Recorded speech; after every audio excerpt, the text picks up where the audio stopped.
There are clues hidden in your body right now that can tell us something about how your ancestors loved, and most people have no idea they're there.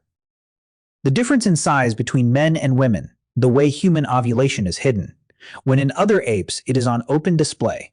Even features of our bodies, compared to our closest animal relatives, are a kind of fingerprint left by our mating past. Scientists read these clues like a detective reads a crime scene, trying to answer one deceptively simple question: did ancient humans pair off with one partner or not? And here is the twist that makes this one of the most fascinating puzzles about who we are. The clues don't all agree. Stay with me, because that disagreement isn't a failure. It is the answer. And by the end of this, you'll understand something surprising and profound about the kind of creature we really became. Let's start by throwing out the assumption almost everyone brings to this question. When we imagine the deep past, we tend to paint one of two cartoon pictures. Picture 1, the noble ancient couple, one man and one woman, bonded for life, the way we like to imagine it always was. Picture 2, the opposite, a chaotic, bond-less past where nobody paired off with anyone for long. And here is the thing. The evidence says both of those pictures are wrong. Or rather, it says the truth is somewhere in between them, in a strange and specific middle that doesn't match either fairy tale. Humans are not like the animals that mate for life, and we are not like the animals that don't. We are something else, and to understand what, you have to learn to read the clues our bodies carry. So let's do exactly that. Let's become the detective and examine the evidence one piece at a time. And this is a real kind of detective work, because the crime scene is millions of years old and the witnesses are all long dead. We can't ask ancient humans how they loved. They left no diaries, no marriage records, no photographs. What they left was their bodies, the shape of their bones, and the biology they passed down into us, and the patterns of behavior that still echo across every human culture alive today. So scientists do something clever. They compare us to our relatives. They look at animals whose mating lives we can observe directly: the gorillas, the chimpanzees, the gibbons, the countless species whose ways of bonding are known, and they ask, which of them does the human body most resemble? Because a species built for fierce competition looks a certain way. A species built for lifelong bonds looks another. If we can match the clues in our own bodies to the patterns in theirs, we can read dimly the story of how our ancestors lived and loved. It is not a perfect method, but it is a real one, and it is the closest thing we have to a window into the intimate life of the deep past. So let's open that window, one clue at a time.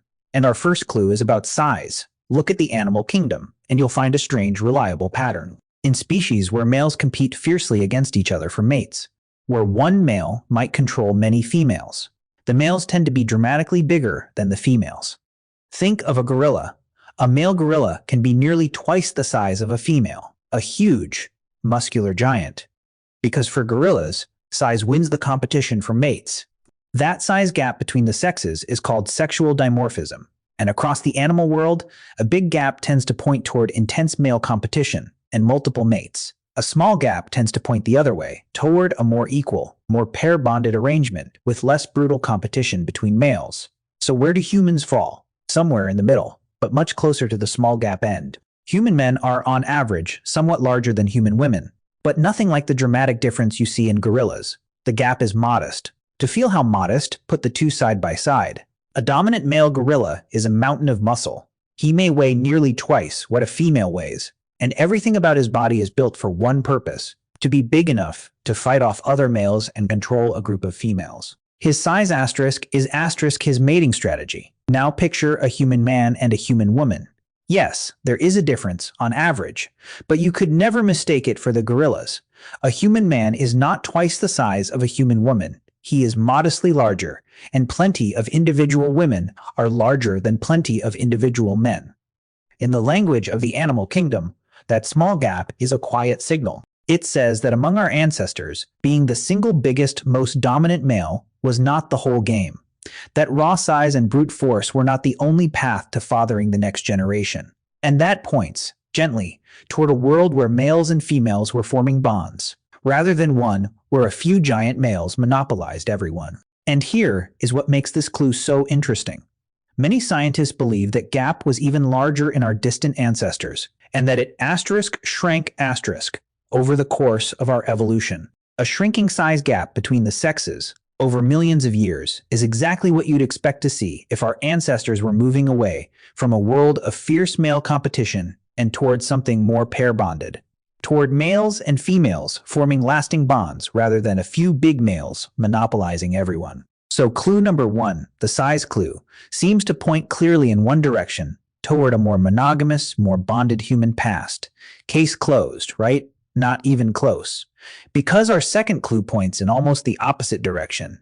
And if this puzzle is already pulling you in, if you're realizing the answer is far less obvious than you thought, then do me one favor, tap that subscribe button right now. This channel is for people who want the real story of where we came from, not the cartoon version. The people who want the honest, complicated truth instead of a comfortable myth. You belong here. Now, our second clue.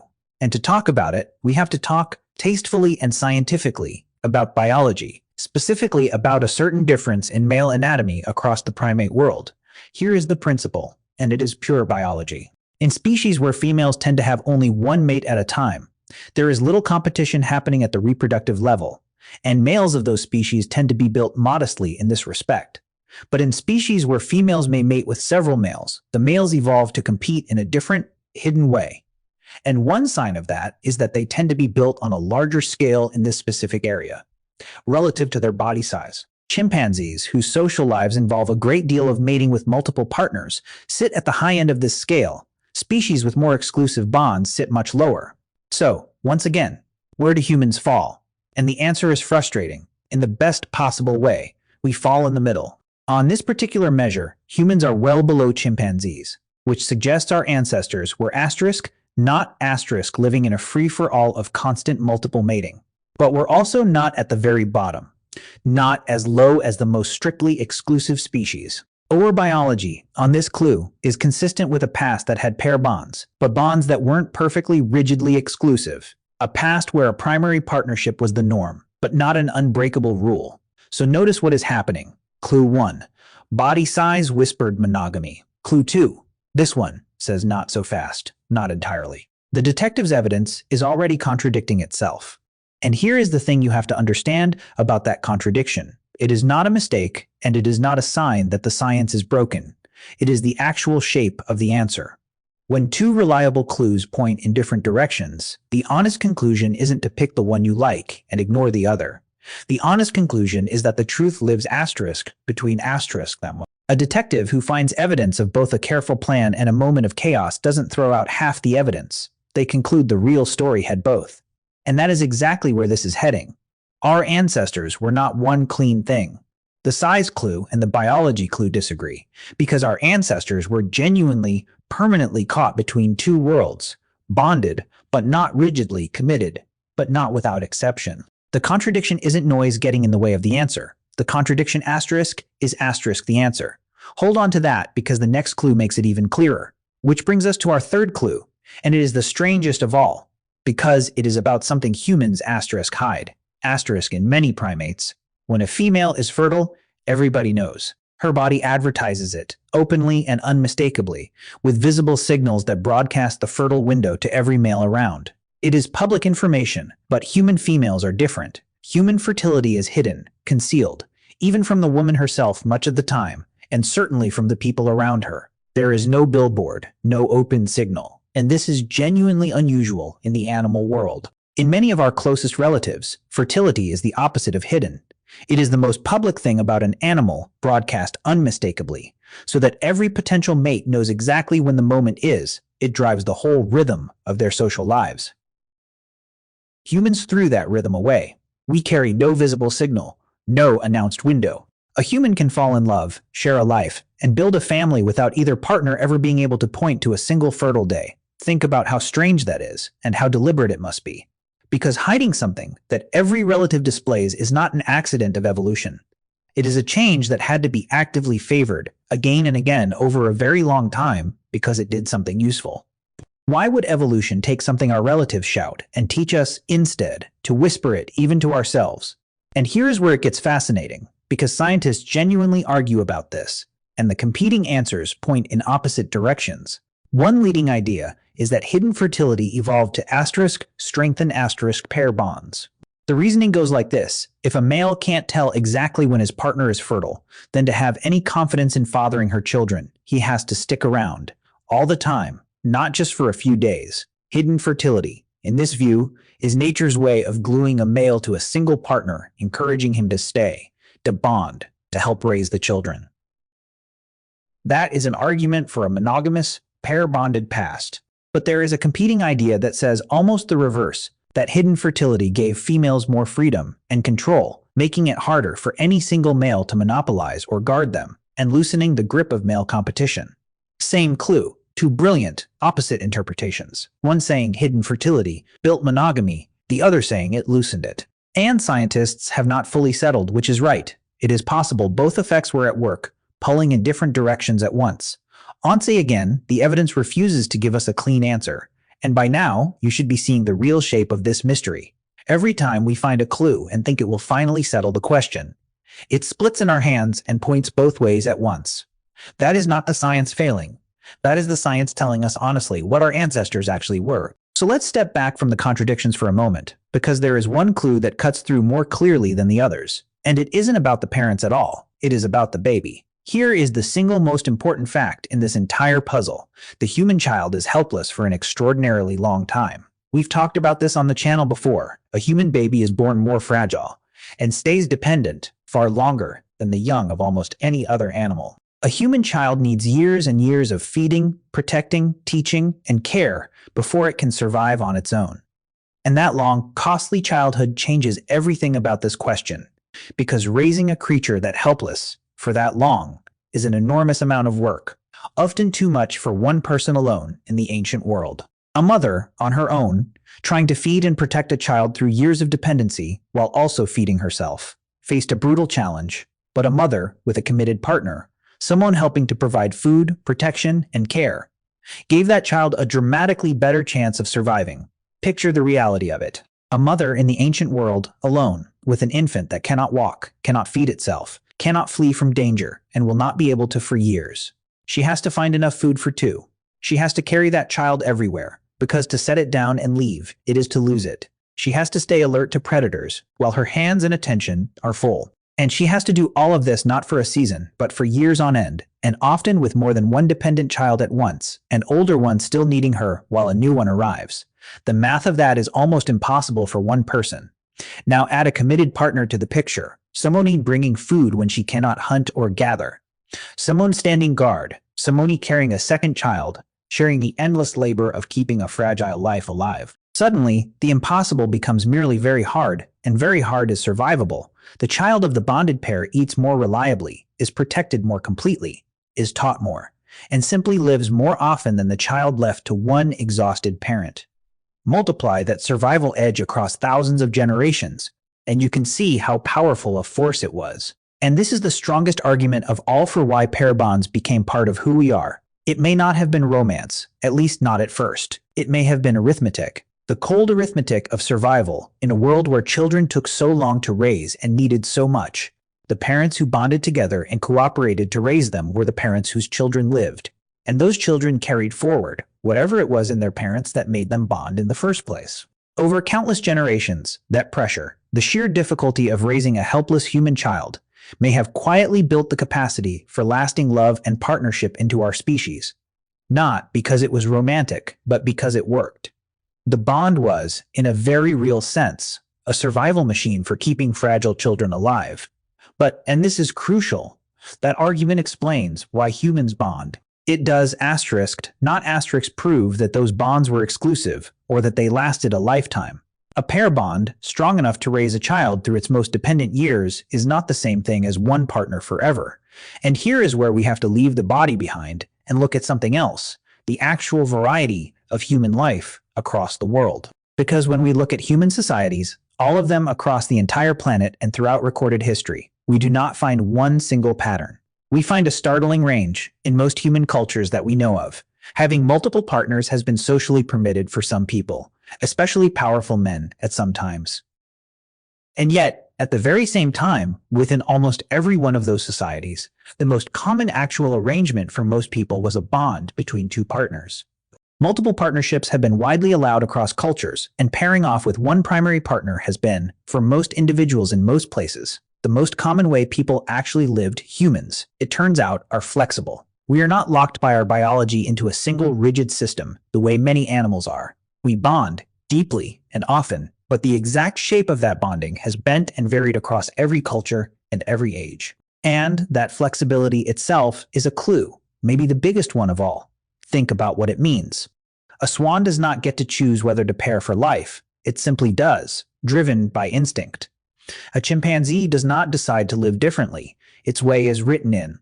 But humans are different. Across the world, human groups have arranged love and family in a remarkable range of ways, shaped by their circumstances, by how food was gathered, by how harsh the environment was, by wealth and power and custom. The same species that pairs off quietly in one place allows powerful figures many partners in another, and somewhere else does something different. Again, that range doesn't mean we have no nature. It means our nature asterisk is asterisk the flexibility, a deep built-in capacity to bond, combined with the freedom to shape that bond to the world we find ourselves in. We didn't inherit one fixed rule. We inherited the ability to bend, and that may be one of the most human things about us. So now, finally, we can assemble the detective's answer, and it is not the tidy verdict anyone wanted. Did ancient humans have one partner? The honest answer, the one the evidence actually supports, is asterisk usually, but not always, and not in the simple way we imagine. Asterisk, our bodies carry the marks of a species built for pair bonding, the shrinking size gap, the biology pointing away from a free-for-all, the hidden fertility that may bind partners together, and above all the helpless child that made cooperation between two parents a matter of life and death. But those same bodies also carry the marks of a past that was never perfectly, rigidly exclusive. Bonds that could bend, that weren't always for life, that lived alongside other arrangements. We are the pair bonding animal that never fully committed to being only that. We are, in a word, complicated. And that brings us to the myth we have to kill. The comfortable story that it was always simple. Owning partner for life forever, the way it is supposed to be. The evidence says that story is a modern picture we've painted over a much messier, much more human past. The truth isn't that ancient humans were rigidly monogamous, and it isn't that they were chaotic and bond. Less, the truth is that they were something in between, something flexible, something that varied from place to place and person, and that the very messiness is the point. We were never built to be swans, mating for a single lifelong bond. And we were never built to be chimpanzees either. We became our own strange thing, a creature that forms deep, real, powerful bonds. Bonds strong enough to build families and raise the most helpless children in nature, but that never surrendered its flexibility, its variation, its complicated heart. And here is the part the clues can't measure, but that was surely real. Whatever the biology says, whatever the size gap and the anatomy and the hidden fertility tell us about the shape of ancient bonds, the people living inside those bonds, asterisk felt asterisk something. Picture two of them again, close by a fire in the dark, a sleeping child between them. Strip away the science for a second, and just look at them. Whatever the arrangement was called, whatever rules their culture placed around it, there was almost certainly warmth there, attachment. The pull of one person toward another, the comfort of a familiar body in the cold, the shared, wordless weight of keeping a small life alive together. Love, in some form, was not invented by poets or modern life.